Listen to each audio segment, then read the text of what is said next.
तो चलिए अब सीधा चलते हैं जयपुर में भानपुर कला में, जहां पर सीएम अशोक गहलोत संबोधित कर रहे हैं। गांव के बुजुर्गों, भाइयों और बहनों, नौजवान साथियों, भानपुर कला में मुझे यहाँ आकर के बहुत ही प्रसन्नता का अनुभव हुआ। कई कार्यक्रम ऐसे होते हैं जहाँ जाते हैं तो सुकून मिलता है। ए भाई, आप बैठ जाओ, यहाँ से डिस्टर्ब करो, पीछे बैठ जाओ, नीचे बैठ जाओ, उधर भी सुकून मिलता है। मुझे यहाँ करके सुकून मिला क्योंकि भाई जी का सानिध्य में प्रोग्राम हो रहा है। भाई जी ने जब भी ऐसे शिविर लगाना प्रारंभ किए, पहले कांग्रेस सेवा दल के शिविर लगाया करते थे, और 1951 में जब मेरा जन्म हुआ तब से भाई जी ने शिविर लगाना शुरू किया। मेरी उम्र 68 साल हो गई है। तो आप सोच सकते हो कि 68 साल से भाई जी किसी किसी रूप में देश के युवाओं से जुड़े हुए हैं, लगातार शिविर लगा रहे हैं, और 6 दशक से ज़्यादा समय से शिविर लगाना, आप कल्पना कर सकते हैं कि ये एकमात्र मिसाल होंगे देश के अंदर जो 91 की उम्र के अंदर भी भानपुर कला में आ रहे हैं, पूरे देश के अंदर ऐसे शिविर लगाते हैं।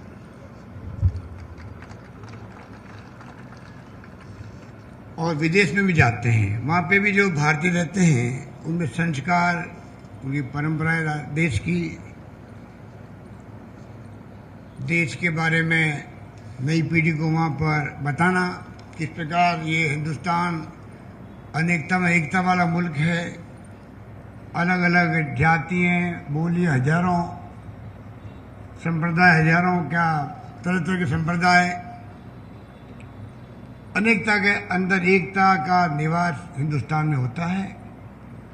ये अगर विदेश में जो भारतीय रहते हैं उन तक संदेश पहुंचाते हैं। आपने इनकी शैली देखी काम करने की, और जो ये गीत के माध्यम से संदेश देते हैं वो प्रेरणादायक होते हैं। मैंने भी कई इनके शिविर अटेंड किए।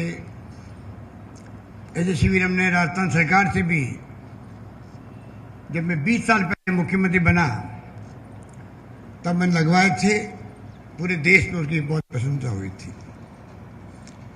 और भाई जी ने तो आज़ादी जंग के अंदर ही अपने आप को समर्पित कर दिया, 13 साल की उम्र के अंदर, भारत छोड़ो आंदोलन के रूप में। तब से ये लगातार देश के युवाओं के प्रेरणा स्रोत बने हुए हैं। मैं चाहूँगा कि जो लोग आए यहाँ पर विभिन्न राज्यों के, वो अपने प्रदेश में जाकर के, क्योंकि खाली शिविर में आना तो बहुत बड़ी बात है, और एक बात है, वो शिविर से जाने के बाद में जो आप संस्कार लेके जाते हैं, सीख के जाते हैं, प्रेरणा प्राप्त करते हैं, उससे आप वहाँ के नौजवानों को एक संदेश दे सकते हैं। ये काम आप करेंगे तो मैं समझता हूँ कि आपके आने का असली मकसद पूरा होगा। और मैं कह सकता हूँ दावे के साथ में, जो व्यक्ति ऐसे कैंपों में सीखता है वो उसके जीवन की पूंजी बन जाती है। जीवन भर वो पूंजी साथ चलती है। जैसे मैं अपने बचपन से ही ऐसे कैंप जो तरुण शांति सेना के माध्यम से लगते थे, पहले नारायण भाई देसाई लगाते थे, आपकी तरह मैं भी ने कई कैंप अटेंड किए, सेवाग्राम आश्रम में भी। बांग्लादेश आज़ाद हुआ था तो बॉर्डर पे शरणार्थी आ गए थे, 1 करोड़ शरणार्थी आ गए थे उस वक्त में, 71 के अंदर। इंदिरा गांधी का जमाना था,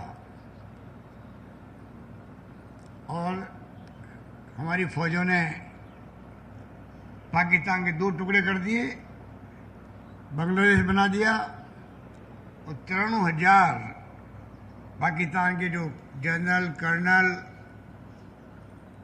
मेजर, सैनिक सबके हथियारों के सहित उनको सरेंडर करवा दिया। आप कल्पना कीजिए उस जमाने के अंदर। वहाँ उस पर मैं भी शरणार्थी शिविरों में शरणार्थियों की सेवा करने के लिए गया था 71 के अंदर। मैंने कई कैंप अटेंड किए। मैं इसलिए कहना चाहता हूँ कि जो मैंने उस वक्त में सीखा बचपन में ऐसे कैंपों में, मैं राजनीति में आ गया अलग बात है। कोई राजनीति में आते हैं, कोई अपना काम धंधा करते हैं, कोई नौकरी करते हैं, कोई समाज सेवा में तल्लीन हो जाते हैं, एनजीओ बनाते हैं। तो आप कहीं भी जाओगे तो आपकी ये जो कैंपों में सीखा है भाई जी के माध्यम से, ये आपकी जिंदगी में पूंजी रहेगी और वो आपके काम आएगी, समाज के काम आएगी। अगर मुझ में इन कैंपों का संस्कार है 10% भी, आज मैं राजस्थान का मुख्यमंत्री हूँ 3री बार, या मैं केंद्रीय मंत्री बना 3 बार, या वो मैं पद पे रहा कहीं पे भी संगठन में, हमेशा मेरे उन कैंपों में सीखी हुई बातें मेरे काम आई।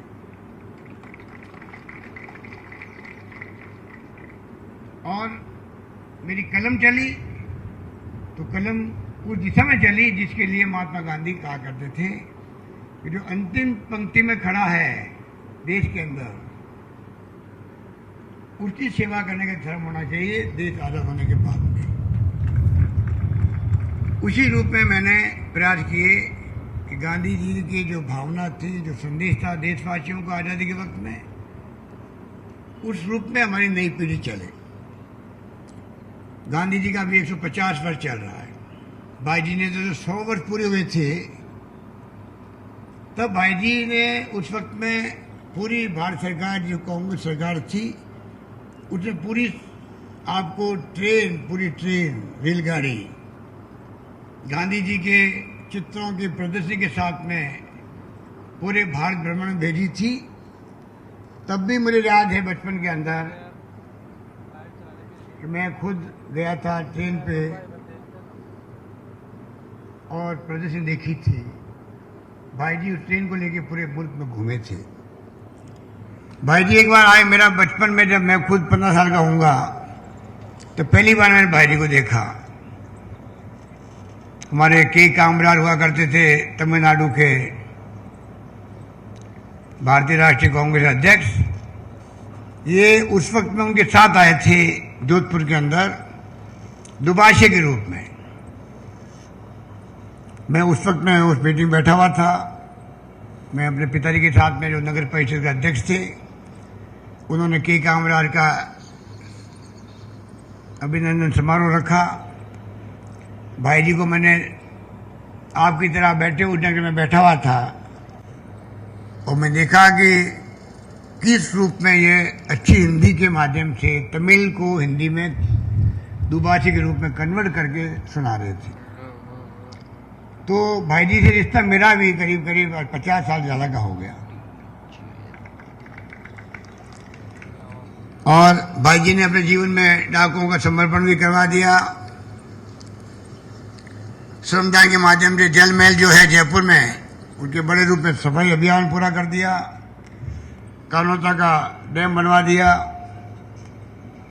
कई काम जो इन शिविरों में होते हैं, उस शिविरों के माध्यम से सीखने को मिलता है। सुबह जल्दी उठने से लगा करके श्रमदान करना हो, सामूहिक गीत गाना हो, मैं समझता हूँ कि सबका अपना महत्व है। और आप बहुत खुशकिस्मत वाले हैं। आज 91 की उम्र में भी भाई जी जिस आवाज में ये गीत गा रहे हैं देश प्रेम और देशभक्ति के, मेरे ख्याल से लता मंगेशकर के बाद में भाई जी होंगे जिनको भगवान ने इतना शानदार गला दिया है। इस उम्र में 91 की उम्र में जिस रूप में जोश भर देते हैं, ये तो एक अद्भुत बात है। 80 साल के अंदर भी आदमी हिल जाता है जिंदगी के अंदर। 91 के आदमी अब अमेरिका जाएंगे अगले महीने ये कैंप लगाने के लिए। आप कल्पना कर सकते हो कि ये गॉड गिफ्ट है जो देश को मिली हुई है इनके माध्यम से, कि एक व्यक्ति घूम घूम करके कैंप लगा रहा है, सादा जीवन जीता है, ट्रेन में यात्रा करता है। अभी मैंने इनको कहा आप अकेले यात्रा करना बंद करो, एक व्यक्ति को साथ रखो हमेशा। उसका खर्चा हमारे यहाँ एक संस्था बनी, भारत सेवा संस्थान। मैंने कहा वो आपका खर्चा उठाएगी एक व्यक्ति के साथ में।